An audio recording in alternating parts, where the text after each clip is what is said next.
Welcome to day 16 of the Great Western Adventure, the monologue, where we discuss the highs and lows of the day.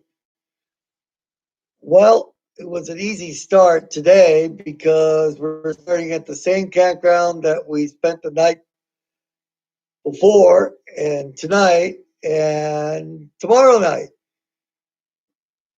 I knew today was going to be the highlights of Yellowstone National Park. So we got up relatively early. And because we were coming back, we didn't have to take the tent down. So that saved us an hour to 2 hours. Drove straight through West Yellowstone, straight and through the western gates of the park.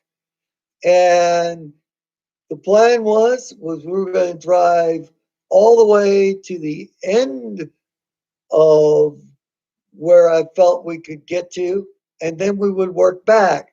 That way, we could spend the time seeing everything, and if time got late, we wouldn't be on the farthest point away from our campground. So we managed to drive through Madison Junction and then through Old Faithful, and then we managed to drive all the way down and around to Fishing Bridge, which I finally said, okay, that's far enough. Actually, we even drove past Fishing Bridge because I wanted my partner to get pictures and videos of Yellowstone Lake. So we actually drove another 5 miles north of there. Now, the further we got from West Yellowstone, the traffic tended to settle out a bit through. It was never considered quiet. It was always traffic going each way.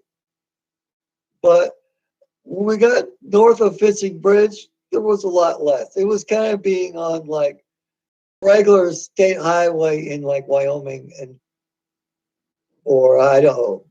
Car every 10 to 30 seconds or so. So we got some pictures of the lake, and as through all of this trip, smoke from forest fires throughout the West were really kind of clouding things over.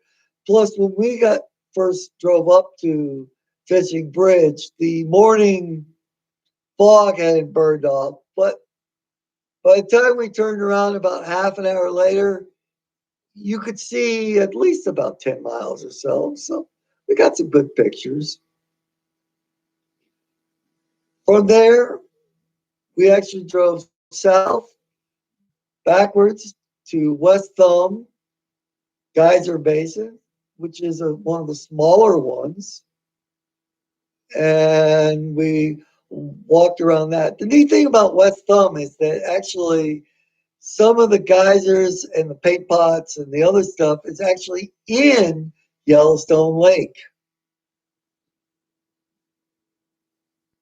Also, Abyss Pool is here, and that was one of the deepest features that are located in Yellowstone Park.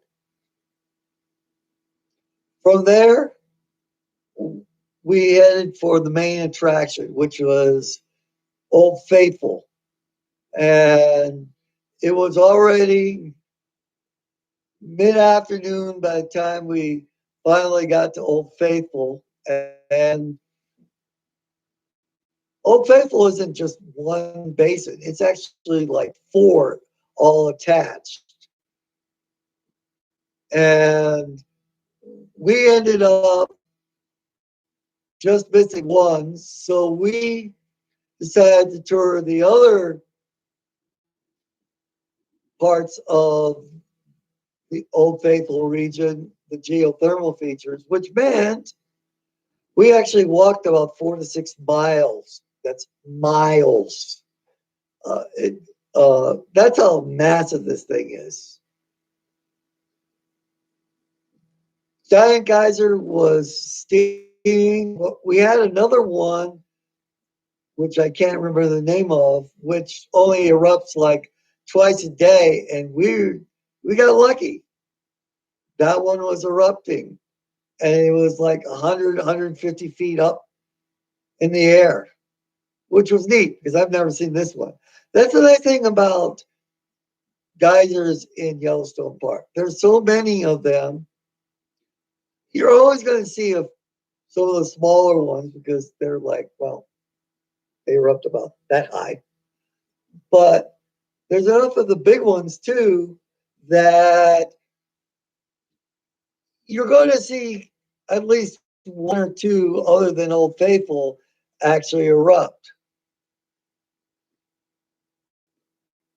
Morning Glory Pool, which is the farthest thing, it's like 2.5 miles away from Old Faithful, and the only way you get there is by walking, was quite amazing. Now I can see why there's also many pictures taken of this.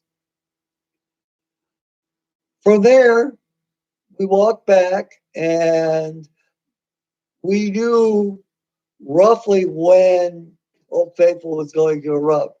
Now, we had real trouble finding Old Faithful, believe it or not. It's because it's so developed. We had a terrible time actually finding where the geyser is. Yeah, I know. It's something that's like 100 meters by 300 meters square, but it's really confusing just the way the roads work and the parking. But I mean, it was as crowded as I expected. I mean, it was a quarter-mile hike from where we parked to get to the geyser, and the parking lot, which was this massive, half-mile square thing. Think major sporting arena size parking lot was full. Oh, it's got to have been like 5,000 people there. But we did wind our way in there, and we were actually able to there. And then that's when we walked through the geyser basins and such. Now, instead of walking back to where everybody normally sits, we actually sat on the side or the far side of Old Faithful because it was afternoon, and that put the sun in the right spot taking videos. And yet we were pretty much the same distance away from, worked out really well. And it was us and about 10 people instead of us and 5,000 people, which really made it special and neat. There's also Firehole River here with features flowing, and there's all sorts of geothermal things here. Like I said, this is why we spent like 5 hours here. The eruption was good. I would say average. I've seen higher, a lot higher, but also been told that it could have been lower too. So we came away with decent video, and especially for my partner, I was happy that she was able to get it.